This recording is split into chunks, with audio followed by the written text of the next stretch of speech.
Most people think you need keto, fasting, or even Bryan Johnson's biohacking routines to stay lean and live longer.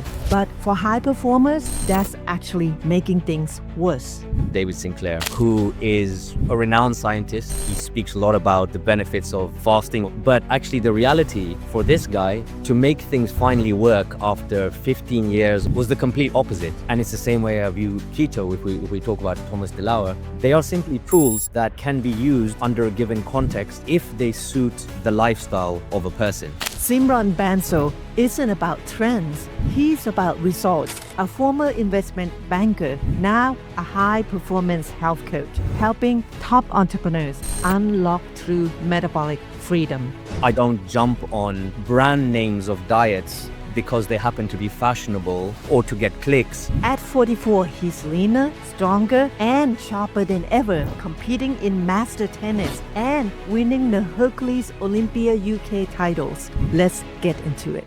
Welcome to MasteryPodcast, where entrepreneurs and experts uncover the truth about health, wealth, and personal mastery.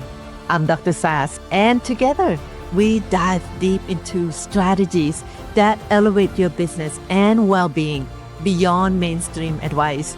Get ready for powerful stories, expert insights, and transformational knowledge. Welcome, Cymron. Thank you, Dr. Sass. That was a very kind intro. I appreciate it. Yeah, all true. Thank you for being here. You're most welcome. All right, let's dig into it. Most people think you need keto, fasting, me included, or even Bryan Johnson's biohacking routine to stay lean and live longer. But for high performers, you believe that's actually making things worse. For you, it's not about restriction or extremes. So what are Bryan Johnson, Thomas DeLauer, and others getting wrong when it comes to real sustainable health for busy professionals? That's a great question. I think the best way I can approach that is maybe if I think back to one of the number of stories I've had with people I've worked with, high performers who have struggled with this, I don't know, let's call it a guru syndrome, and gotten stuck in a cycle, shooting themselves in the foot, sometimes for years, if not decades, as a result. So if I think back to a client of mine, 46 years old, owns dental practices across the UK, very high performing guy, and completely fascinated one of the names you mentioned, David Sinclair, who is a renowned scientist. He speaks a lot about the benefits of fasting or time-restricted feeding, as they say in those circles. He's a huge proponent of it. Okay, so this client of mine, he's infatuated with this because David, of course, he knows his stuff. And also because he has a bias, he has a huge appetite, this guy, and it allows him the freedom to, or so he thinks, to eat as much as he can or he wants in the evening, as long as he gets all these magical benefits of fasting. But actually the reality for this guy, to make things finally work after 15 years of just spinning his wheels with these time-restricted feeding type protocols, was the complete opposite, was having a meal distribution of, in his case, 4 meals per day, which allowed for a couple of things. On a more practical lifestyle level, he's able to have breakfast with his kids without feeling guilty that he's leaving them alone every morning. Aside from that, he's now able to regulate his appetite more effectively through the day, because what he was doing previously was arriving at the evening meal and just completely binging because he's so starved from this magical time-restricted feed that he's done for 20 hours. Now his appetite's very well regulated.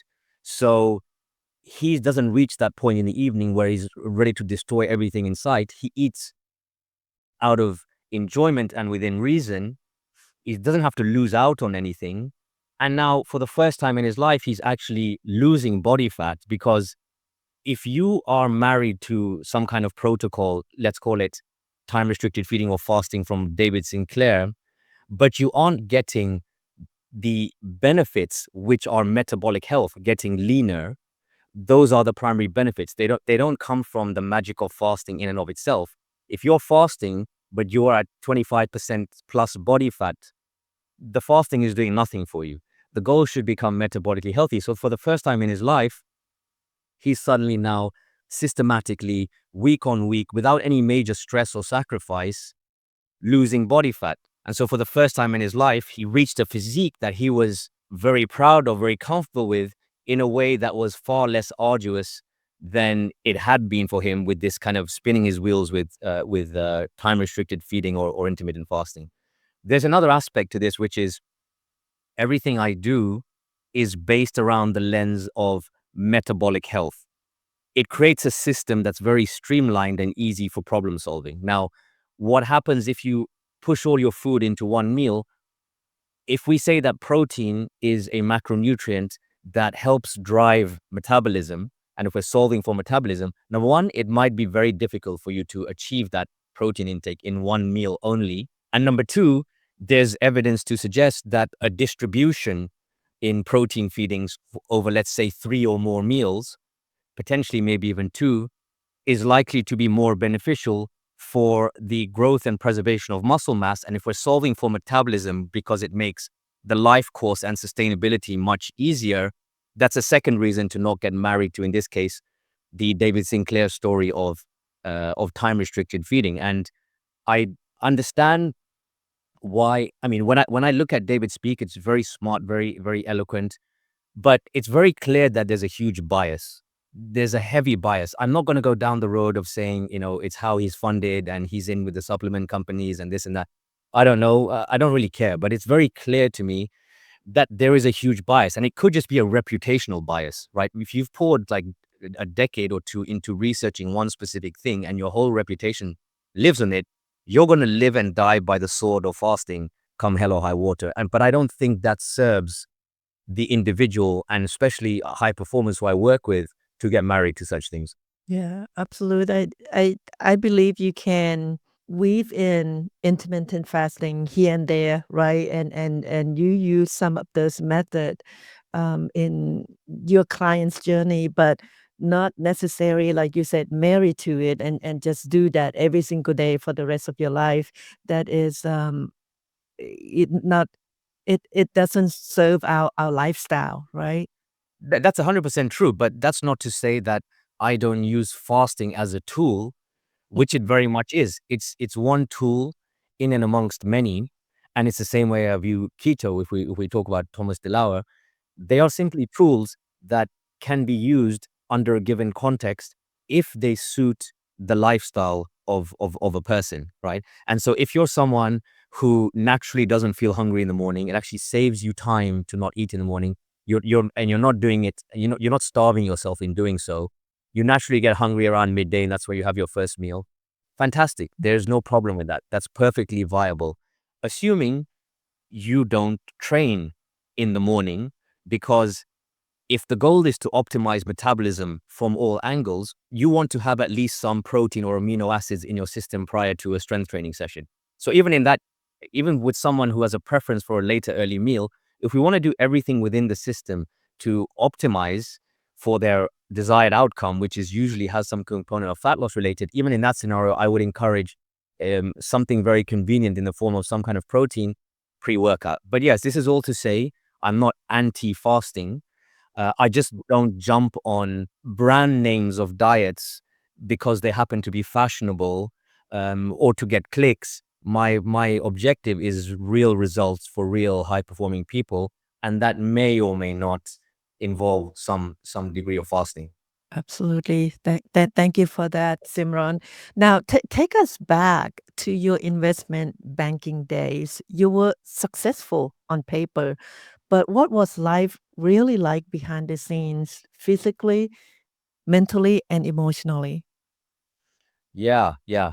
It was a big part of my life, these 15 years that I spent in investment banking. But to give you an insight into a kind of breaking point that I reached, let me just preface by saying that from the age of 12, I was infatuated with the prospect of a powerful, dominating physique. And that's after from watching Rocky 4 with my dad and seeing Rocky at the end. And my dad uttered this one liner where he said, "That guy has an amazing body." That's stuck in my brain ever since. And this is just to say that even from a young age, I was doing push-ups before school. I was very athletic. I was captain of many sports teams, started specializing in tennis. That's why when I went into investment banking ultimately, and I went into it with such vigor, because leading up to that point, I was basically destroying my life. I was heavy amounts of alcohol, women. We had a big shift in lifestyle circumstances where, from a very privileged position, living on the same road as the president of Kenya, we lost all our money, and I was living, me and my brother sleeping in the same bed at my grandmother's house. So when I got this opportunity in investment banking, I really grabbed it by the horns, and I went all in, and I progressed. I moved from operational roles to the front office and the trading floor, eventually moving to a hedge fund, setting up all their infrastructure, running a global macro fund, $50 million, and then eventually moving to Portugal to set up a private bank, and then Angola to set up the first investment fund there. All the while studying, doing the CFA, which I completed in 2 years back to back, doing a global executive MBA at ESA while I was running the hedge fund, and 2 years of doctoral research. So this is just to tell you that I really went all in, and there was a price to pay for that. Because eventually, coming into my 30s, in what seemed like an overnight occurrence, but it wasn't, I was looking in the mirror and I was, 12, 15 kilos or, 25, 30 pounds overweight. And it was the beginning of an identity crisis for me. I didn't recognize who I was anymore. And, some awareness started to come over me that actually I was not feeling energetic as I had been once in my life. I was very sluggish. I was lethargic. I had this slouched over posture with my shoulders rounded forward and this pooch belly kind of hanging out. So yeah, this was in some sense the identity crisis point that I reached. And what ensued from there, which I can go into, is became the nexus or the foundations for what I'm doing now to help people, other high performers, which really started from actually solving this predicament that I found myself in. Yeah, wow, what an ordeal you went through, right? And that's an amazing story. And now, because you want to solve that problem for yourself, you've tried everything. You tried keto, you tried fasting, you tried bodybuilding, plant-based, all of it. What's the biggest myth that completely fail you, and why do so many high performers still fall for it? Yeah, let me get to myths and just give you some context before myths, which was, yes, as you said, I went through at this crisis point. I went through this kind of DIY solve it, as most people do. 5 years of trying every diet you can imagine, every kind of training modality, hit training, this, that, the other. Eventually reaching a good physique by working with a bodybuilding coach. Very restricted diet, which led to hormonal complications, and really looking good, but actually being terrible on the inside. And it was only once I discovered the world of evidence-based fitness, and I realized that actually you can use the plethora of peer-reviewed research to arrive at very concrete decisions that are likely to be optimal, which then, of course, have to be very tailored to the individual. This is where the magic happens, is the intertwining of evidence and individual customization and a level of lived empathy with what that individual is experiencing. This is all to say how I unlocked the keys to this, which led to me testing the system in its extreme and winning, becoming the UK champion of a physique show at the age of 38, paved the way for what I'm doing now and why I'm going to answer this question around myths. Uh, it's really having been through all the crap and spinning your wheels and trial and erroring that people go through, but then overcoming it in a very by discovering a very systematic and predictable way to manipulate the system. So through all of that experience now and having coached people for 7, 8 years, biggest myth, I mean, the list is actually endless of because people can, it's just so easy to get completely lost with whatever portal you're drawn into online somewhere and whichever guru you asphyxiate yourself with. It's almost endless. But if I were to give some simple ones, for example, there was a managing director at an investment bank called Seb. He's 45. senior guy, managing director, and his journey and not getting results from it was not through a lack of effort, right? He was training 5 times a week in the gym, twice a week with a personal trainer, 3 times a week he was going to Barry's boot camp, okay? And he had been through the diets and tried this and that. But after 5 years of DIY, eventually he realized he might need some guidance, okay? So he comes on board, and the first thing I did was eliminate all this interval training, Barry's boot camp stuff. I was going to say nonsense, but it's not nonsense. Um, and really, so this ties into your question. What is the myth here? It's that high intensity interval training is the most effective and efficient way to torch body fat and reach some kind of physique based or even longevity based outcome. Why this is a myth is not because the exercise in itself in and of itself is bad. Exercise of all kinds is going to be beneficial at the margin. But when you're looking to get the real ROI from the effort you put in, this is not where you put it. What are the downsides of interval training? Number one, people think they burn all these calories and they get this afterburn effect where they continue to burn calories.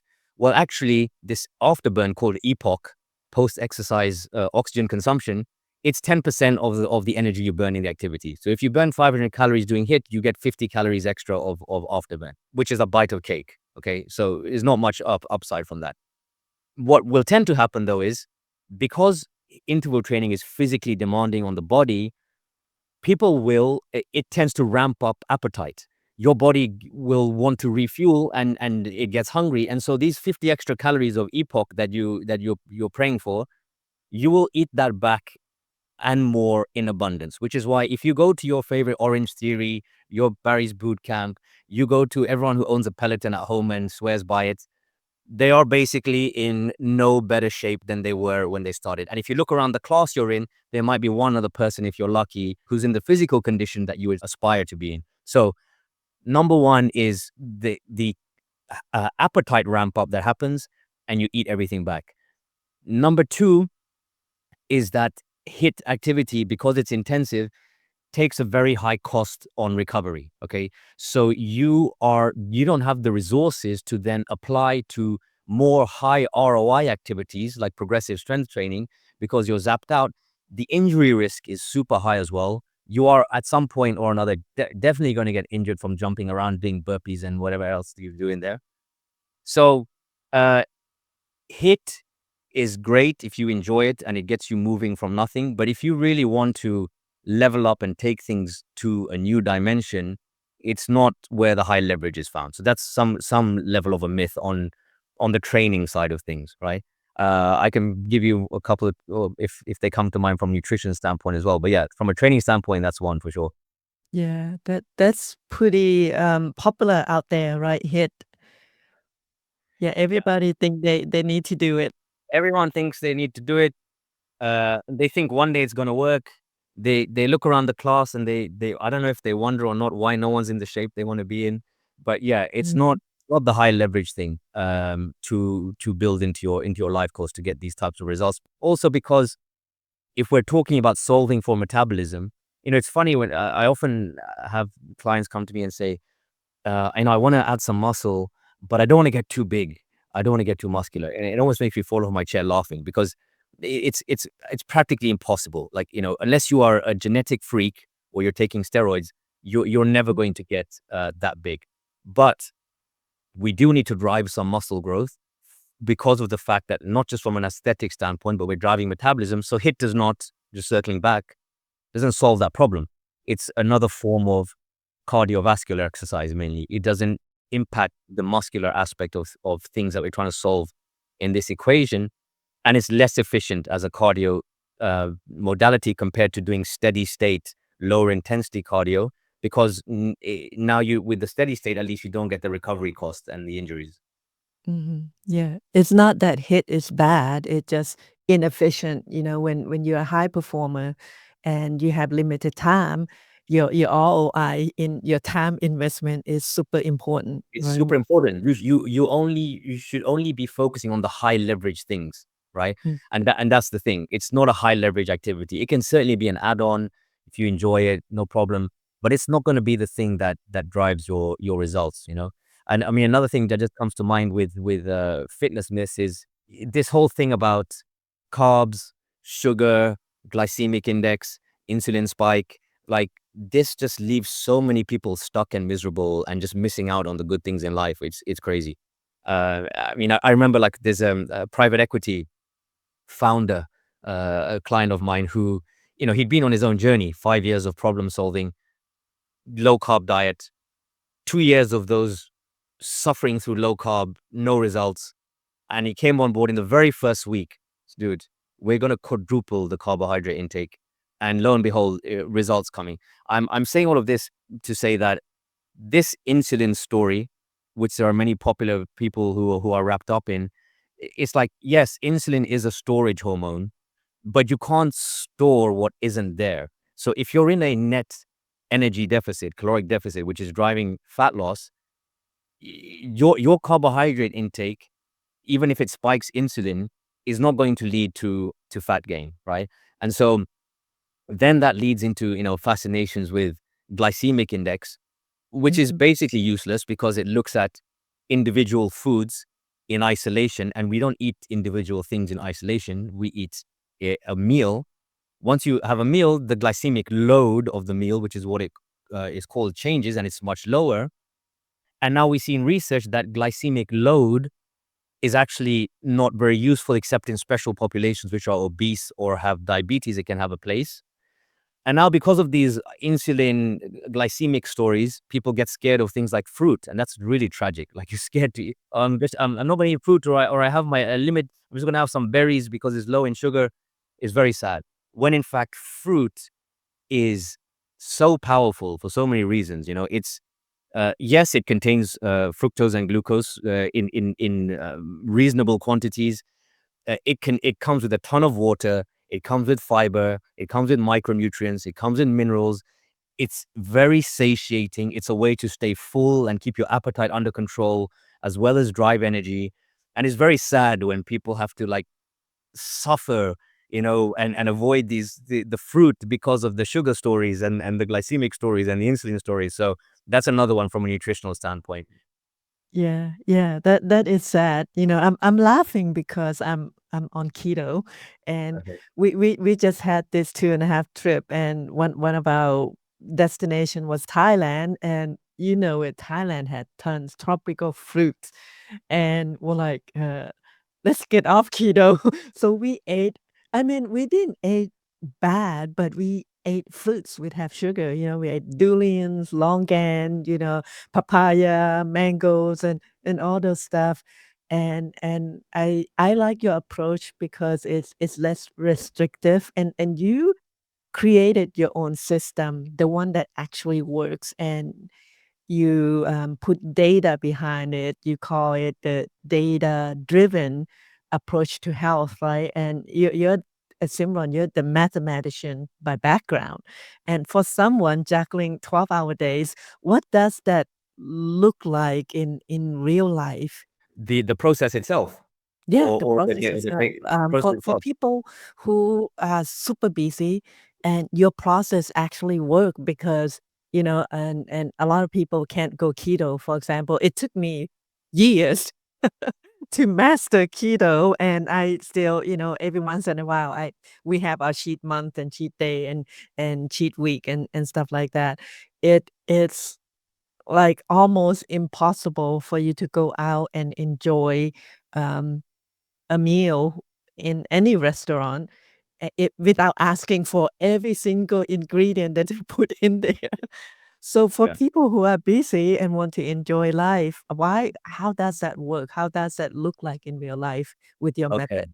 Yeah, I see. Okay, so if I talk about it nutritionally, first of all, also to say on keto, I'm not anti-keto, just to preface that. Mm. It's just that I do view it as a tool under given circumstances. So, you know, so I have a client of mine who's a 53-year-old, he's an entrepreneur. He owns a sales training company in the US, one of the biggest ones, and he's a venture capitalist. And his journey involved this very balanced approach until he hit a wall at some point, and the wall required in that period of time in his journey, a greater degree of restriction in some sense than he had done up until that point. So we used keto to apply that restriction because actually he liked high fat foods. And so he did very well by using keto over a 6-month period to break this plateau, and then eventually served its purpose, and we transitioned back into more balanced things. So yeah, to answer your question, let me get to it, but prefacing by saying I'm not anti keto or fasting, but I am pro lifestyle and I am pro freedom. And in the example you just gave me about going to Thailand and having to be ultra careful at a restaurant, to me, is going against my thesis of freedom in a sense. Okay, so what I start with, and by the way, I don't. If someone already has a very high preference for keto, or vegetarianism, or for ethical reasons they want to be vegan, I will work with that, because if that's working for you and you just need to, oh well, vegan is more a lifestyle choice. But if keto in some way has worked but you just haven't figured out how to optimize it, I will try and make that work for you. But the real issue you haven't made behind why you haven't made it work is probably lifestyle related, because it doesn't fit actually what your preferences are, your social interactions with clients and family, the fact that you have kids and they're eating pancakes on Saturday morning. So my approach to this is really the individual. I don't it's less sexy. If I wanted to be pure branding and clicks, I would attach myself to one of these things and just keep banging on about it. But I really don't give a crap, because my only concern is the individual and the results, and that they can achieve things that they didn't even deem possible, and they can sustain them for the life course. So more specifically, what I would do at the start with someone, at least nutritionally, is I would say, let's get a diary of over 3 days of exactly what you're eating. I know targets, everything goes, don't hide anything, put everything in there. Okay. And in tandem, you mentioned data. This is a very data-driven process, but it's not an overabundance of data, because that's another problem, because there's all the wearables and all this stuff and the HRV, and we don't know what to do with it all. But there is some valid data to collect. And so from the very first week, you're collecting this data, body composition data, track a nutrition diary, and then I will introduce parameters. Okay, I will say, for example, I've mentioned protein already in our conversation. From a metabolic standpoint, in terms of enhancing metabolism, it's the most powerful macronutrient. It's not an insane amount of protein that bodybuilders eat, is what I thought back in the day when I was doing my DIY. This 1 gram per pound myth. It's also another myth. It's actually less. It's 1.6 to 1.8 grams per kilo of protein that to drive the results from a metabolic health and strength training standpoint. So then I will look at what they have eaten over these 3 days and say, talking about leverage, what's the first highest ROI thing we can do to move things in the right direction? Okay. And let's say, for example, there is a protein deficiency. So I will introduce parameters. Okay, your protein intake is here. We need to get it here. These are the easiest way to do it. And this is the way that we'll split this across your day, which is going to be most in line with your current patterns in your lifestyle. Okay. Then you solve for that and you're tracking body comp data, and lo and behold, within week 1, you have lost, you're starting to lose weight and you're starting to get leaner. And now your belief starts to shift. And with that belief shift, consistency starts to come in. With consistency over time, identity changes. I kind of use nutrition as a lens to speak about this. I can talk about it more broadly as well.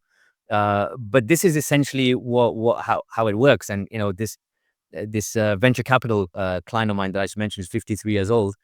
He had been on this journey as well, this DIY journey. He did very well, actually. Lost 250 from 250. He got to 210. I met him on a business retreat in Morocco. And he was sitting next to me and he said, man, I just can't get these 10 pounds off. I explained some things to him just because I enjoy talking about it. And I said, look, man, I promise you, if you do things right, you can be more energetic, athletic, and powerful than you were when you were in your 25-year-old prime. And he was a swimmer when he was in college. And that just got him. And he came on board. And so within this structure that I just explained to you, one element of it through the nutrition angle, something that he had been struggling for 2 years, stuck at 210, can't get to 200, it was solved within the first 2 weeks because we just got very like some detailed clarity on what he's doing. And now what's the highest ROI, highest leverage change you can make that's going to drive the needle without impacting your life and causing stress. And I need to buy this and meal prep that and what and this and that and the other to get the data to move, right? Yeah. So his problem was solved in 2 weeks. But then actually he realized, I don't just have 10 pounds to lose. Maybe there's more.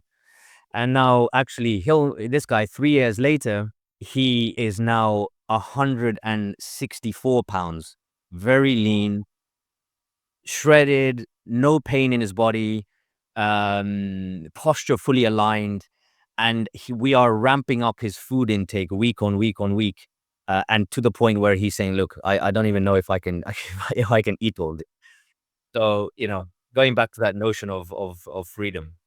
Yeah, absolutely. That's amazing. And when you also talk about Parkinson's law, right? The idea that tasks expand to fill the time we give them. So how does that apply to health, fitness, and energy management for high performance? So yeah, look, the thing with this is that the perceived time investment, because time is the most scarce currency for everyone, and particularly high performers who are running businesses or they're very senior and their families. Like, time is the ultimate currency, okay? And there's this preconception that in order to achieve a certain result, there's a big trade-off in time that I need to make to get that, and hence let me sit on the fence until the day that I have that time. And actually, what do most people realize is that time will never come, because that's Mhm. just the nature of life. Okay. So a more useful way to look at this is, most people, there are a few who are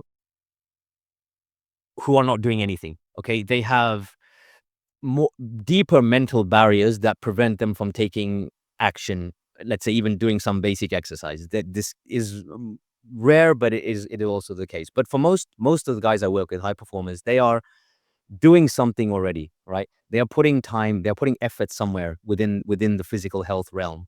They're just not getting the ROI from it. Okay. So my big thing is that it's definitely not about more time.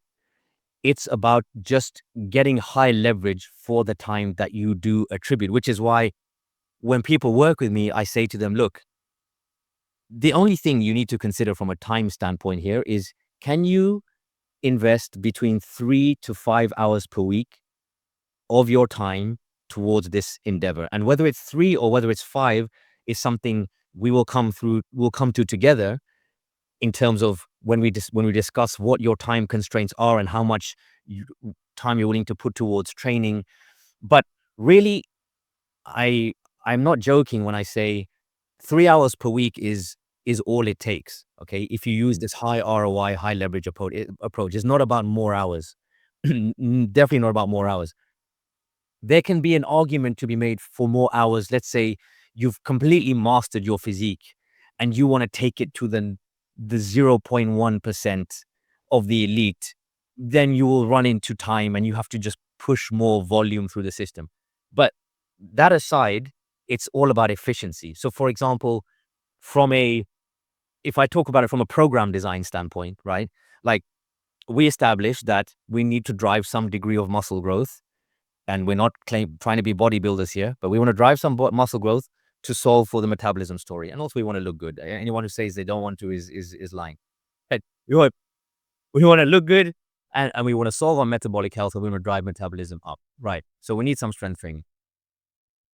Through this research-based process that I've been through, and the intake process that we go through together, I can hone in quite concretely over the total amount of work you need to do per muscle group per week to drive this process. And it's not a huge number for most people. It'll be a function of your gender, your stress levels, how well you're sleeping, your current strength levels, your injuries. Okay. Come to a number of the total volume you need to do per muscle group per week. I then reverse engineer that into what the constraints of your lifestyle are, to give us a starting template with which to build habits and routines, which can evolve over time. It's something that's alive. I don't fit you into a box of, here's the thing, can you do it or not? it's alive and it evolves, and for travel it will adapt as well. But now you have something that is scientifically going to drive the amount of work required to go through the system, and you pair that with a progression system, because without, this is kind of one of, like, maybe ties in with fitness myths. There's a difference between exercise and training. Okay. Exercise is doing movement and getting your heart rate up for the sake of exercising. And that's very nice and great. But if you want the kind of results that the people I work with get, you need more than exercise. You need to train. And training has a very defined intention in every session. Okay. You are forcing the body to adapt in some way. It's never getting comfortable. Okay. It doesn't mean you're changing things around haphazardly, but you're very intentionally, that's why we track our training results, pushing some kind of adaptation, right?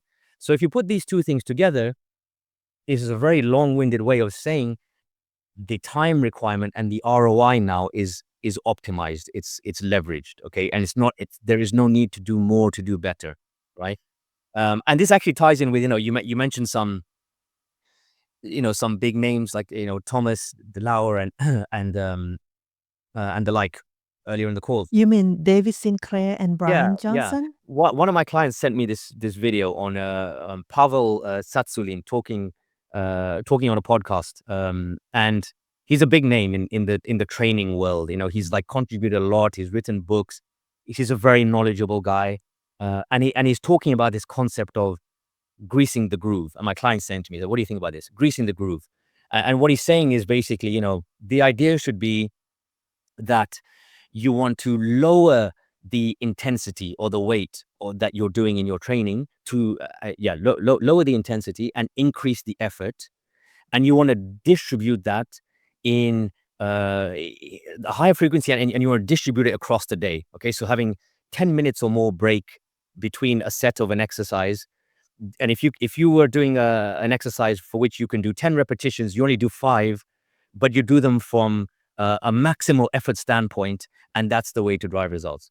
Now, like, it's problematic for the real life on so many levels, even though he's a very smart guy, and not to take that away from him, and contribute a lot to this world, or in regards to training and movement. But what he's effectively saying is, number one, reduce the number of repetitions. If you can do 10, do 5, but maximize your effort in those 5. Okay.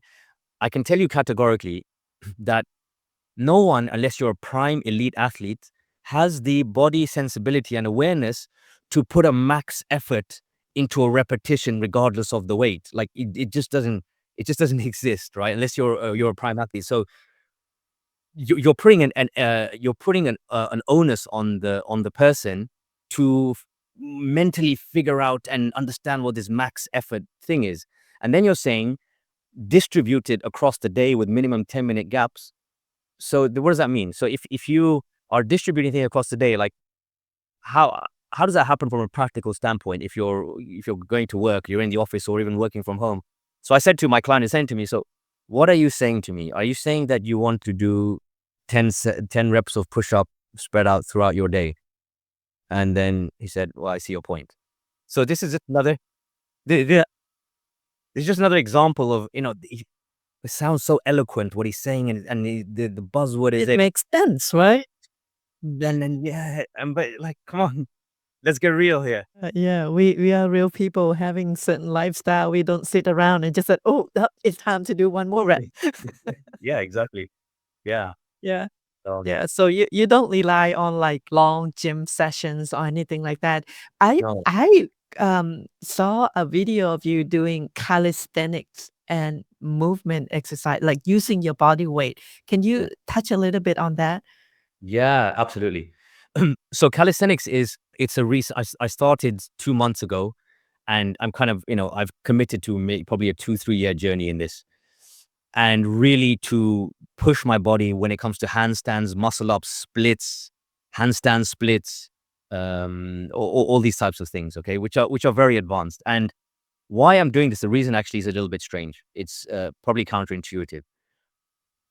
Can I just take a step back for a second, which is something very unique, which we do in this program, which I have yet to see anywhere else, to be honest, is the integration of postural integrity and mobility and joint alignment within the process. Okay, why this is important is because most of the injuries people have are not local.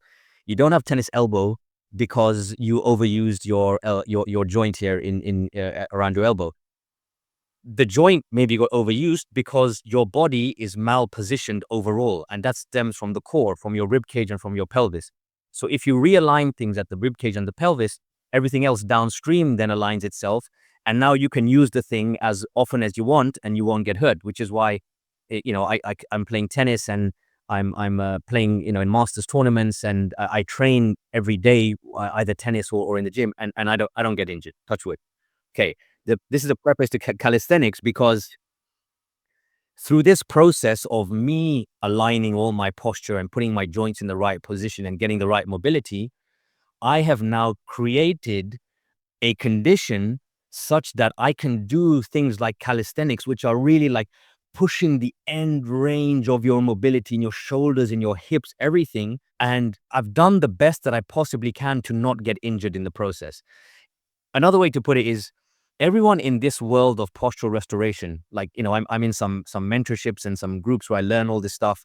And these guys will tell you, you shouldn't do stuff like that. You're just going to compress your posture if you force your body into positions that it shouldn't be in. You're going to compress yourself and you're going to screw things up. And a lot of them have had their injuries coming from gymnastics and doing all these extreme things, and so they say, no, you shouldn't do that. So what I'm running is actually an experiment, because everything I do with clients, I first experiment on myself. I'm constantly in research and self-experimentation. It's a non-stop process. So the experiment I'm running on myself now is, can I get into these positions and learn handstands and get as close to the splits as possible and all these things, and do it in a way where actually I don't compress my posture, and I maintain all my joint health. So I'm basically want to prove everyone wrong, and that's the journey. And of course, it's very aligned with where my own journey has gone in terms of understanding movement to a very deep level. Which is, if you actually do calisthenics, people think it's about doing push-ups and pull-ups. That's a very simplistic way to look at it. It's a very deep movement practice that requires a high degree of body awareness. And so the reason I'm doing it is, number one, okay, it's very cool to be able to do that kind of stuff and command your body in that way. I mean, it's legendary. Like, it just looks epic. Number two, I'm testing whether I can actually do this at the age of 44 without compressing my mobility and my joint health. And number three, yeah, I'm running this kind of self-imposed research and study, which I'm constantly doing, and this all eventually feeds back into my clients and how I kind of support them. Nice. Great explanation for that. I'll look into that and see if I can, incorporate some of those stuff into my workout routine. They are cool, but what's very cool for the people I work with is that I do incorporate, if we want to simplify calisthenics to mean command of your body weight, I will use things like push-ups and pull-ups, for example, which are body weight movements, and even eventually pistol squats within training when people get strong enough. But what's very cool is working with people who can't do a single chin-up. And then through the process, they're getting stronger and stronger. We work through different progressions where they start with doing, eccentrics, like, a slow descent. They build the strength. And eventually, guys are adding like 30 kilos, 60 pounds of extra weight and just smashing through chin up. And they feel so powerful and strong. And that, from a calisthenic body weight standpoint, it's awesome, even within the process as I teach it. Yeah.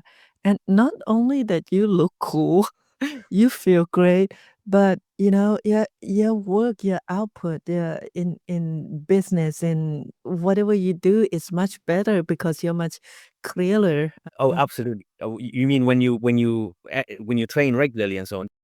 100%. No, movement is intricately intertwined with mindset and mental health.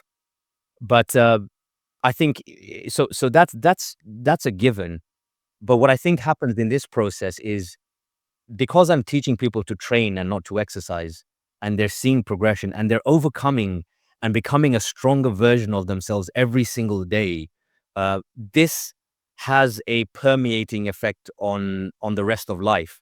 Because you have overcome this challenge within yourself, even if it's by one repetition every day, or whenever you train within your training session, you now start to build this level of self-belief that permeates into your business life, into your family life. When challenges emerge, it's this self-belief begins that you can overcome, and training becomes like a big anchor point to allow for this manifestation. Because a big part of what I'm doing here is, it's building resilience, because, life can throw you sideways in 100 directions, and challenges left, right, and center. But it's how you show up and face those challenges. We can't objectively change the amount of stress you have in your life, let's say related to your work. It is what it is. But we can change your perception to that and your resilience to that. And that's a big, big part of what this process is. And this is one example, this system of progression and getting stronger and overcoming, how that permeates through the rest of the life course is actually a key. It's a big example of that. Yeah, absolutely. And I heard the testimonial that you share with me from a young lady. She said everything in her life changed. The way she see the breakup of her relationship and the whole 9 yards, right? All of a sudden, her mindset, everything in her life just gets better. It's more than just physical health. Absolutely. And that's been a process that's been unfolding over time for her, right? Because earlier on in this process, so, she's 34, she's also a high performer in her own right, but she would have these challenging moments in life, a breakup or whatever it might be, where she would kind of close up, and that would mean closing up from her health journey as well, and she would disappear for a while, and she would be closed off. And now over time, what she was expressing was that she now, rather than the training, or the whole process really has become like a mirror for her, where the way she's showing up in her health endeavors is actually a direct reflection of everything else that's going on, and how she's showing up in the rest of her life. And so Yeah. what she's learned to do over time is, instead of kind of closing up and running away when this happens, she now leans into her training, and it becomes a way, like an anchor through which she almost like moves this emotion somatically through her body, and it allows her to stay more connected with herself emotionally and with whatever is going on around her, and almost becomes, I don't want to, I don't want to get too woo, but becomes almost like an unfolding of a spiritual process in some sense. Yeah, absolutely. That's what I heard, and I she mentioned something like this, and that very resonate with me because that's how I see things too. She said, "How you do anything is how you do everything." And Absolutely. I heard that a long time ago from one of my mentors, and I would teach that to my kids. It's like, if you're messy in your room, your life gonna be messy. And Absolutely. Yeah, yeah, yeah, exactly. But that's why Jordan Peterson gets us to make our bed in the morning. yeah, yeah. Thank you for sharing that. And you said it before that real health is about freedom, right? Not restriction. So what does freedom looks like for the life of your clients? Absolutely. Yeah, this process, really, the ultimate objective is all about freedom. And that's why I came up with the name Limitless Lifestyle, right? Like, I Mhm. want you to be as close to limitless as we can get. And so what freedom looks like, it's multifaceted. Let me give you some examples to try and put this together. We talked about nutrition a lot during this conversation, and freedom on one level is the ability to eat very flexibly, while at the same time being very cognizant of what's going on, so that you're able to keep your results going. But it's like plugging yourself into the matrix, where you understand food at a different level, such that you're not beholden to it. and you have the flexibility to live your life with some level of enjoyment and satisfaction from a nutritional lens. That's one level of freedom. That level of freedom nutritionally gets extrapolated, because for people who stay in this process long enough, they will eventually get very lean and healthy. Okay. But that's only phase one. The next thing we do actually is we use this concept from science-based bodybuilding called lean bulking, right? But we now tailor it to the individuals that I work with, and we go through a process whereby week on week, in a very targeted, meticulous way, we're increasing your food intake like every week in such a way that we allow your metabolism, because metabolism is adaptive, to catch up. And so now you can be eating a lot more food and you're still staying lean, maybe even getting leaner, right? This is having your cake and eating it, right? That's another deeper layer of freedom within this nutritionally. Freedom is also actually being physically free, which is, a vegetarian client of mine is a doctor in the US. He actually sent me a picture. He was at the airport and he had like the whole family, wife and two kids, all their luggage he was holding. Two big suitcases, two things over his bag. And he was just there because he was just strong and powerful, right? That's freedom. And it means like you're not going to tweak your back if you want to roll around the grass with your kids, or you want to pick up some heavy stuff to move boxes from one room to another. You're physically free. You're strong, you're mobile. You don't have these age-related aches and pains, which are not actually age-related. They are just, with age, you have more time to accrue compensations, which can be solved.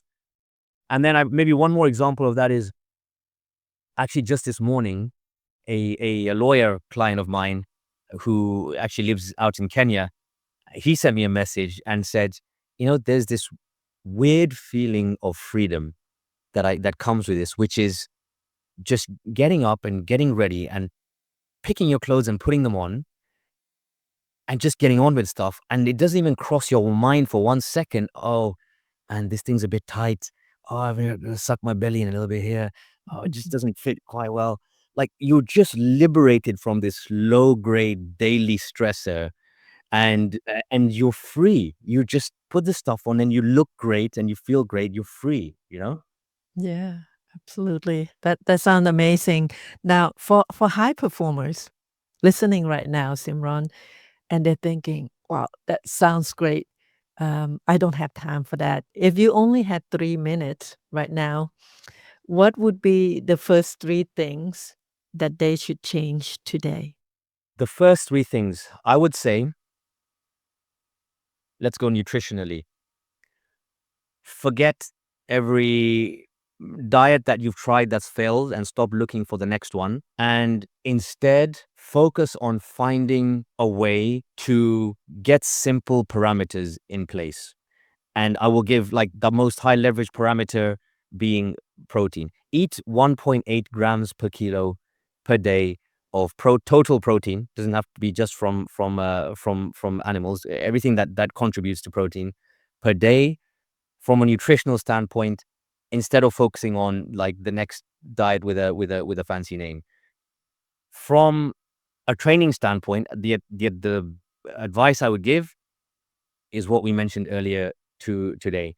Stop exercising and start training. Start treating your training objectively, and your nutrition as you do business. Use data to measure things, because in your business you're very tangible about things. It's profit, it's loss, it's KPIs, it's headcount. But when we come to health, it's oh, I'm eating healthy. This very like fluffy, vague term, or I'm exercising. Like, treat it the same way as you do, or you do objectively with your business endeavors. And the last thing I would say is take responsibility and start owning things. And what I mean by that is, like, it's very easy to point to all the things that are difficult in life and say, okay, well, I don't have any time. Business is tough, work is tough, all this family stuff going on. I'm traveling here, traveling there. Okay. These things are all very valid. They are very real. They are part of the lifestyle, right? But I would say take ownership of these things. But when I say ownership, I mean, if you are allowing these things to dominate you and set you back and keep you in a spiral, it's by choice. You're taking the decision to do that because there are solutions. And we've talked about many examples of such solutions, right? And if you think about anyone who's a top performer in any realm, a top athlete, a top CEO, they have received coaching at some level or even multifaceted to fine tune and be elite at certain things within their professional endeavors, right? So either own your shortfalls and just and accept them and don't use them as excuses, or acknowledge them and do something about them. And that will probably mean you have to reach out for expertise to solve that, just like every high performer does in every other realm of life, right? There's no shame in that. Yeah, absolutely. Even the king has advisor, right? 100%. Yeah. And you're the king of your life. Thank you so much, Cymron. Before we wrap up, I can talk to you forever. I'm like nutty about health. And before we wrap up, is there any last word you want to say to our viewer and our listener? I would say maybe a parting thought is, a lot of what we're working with the people is this building this high performance lifestyle, right? Because the guys I work with are high performing on in one aspect of their lives, but the physical prowess and all the benefits that come through with that from a mental clarity, energy, and other standpoint, they are being they're being left behind, right? So I would simply say that health is the final frontier of high performance. If you can solve this thing well, you leverage everything else to a whole new level. Absolutely. I agree with you 100%. Thank you for that, Cymron. And for people who want to work with you, Cymron, can they connect with you? Yeah, I'm everywhere. My website is cymron.com. You can reach me there. I'm on Instagram Cymron Fitness, on X the same Cymron Fitness.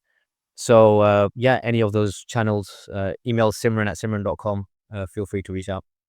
Absolutely. Thank you, Cymron. This has been such a powerful conversation. I love how you break down health in a way that it is science-backed but it's still simple for human, right? And how you remind high performers that freedom is possible without being obsessed with, the keto or whatever diet that is popular out there and hit and all those stuff.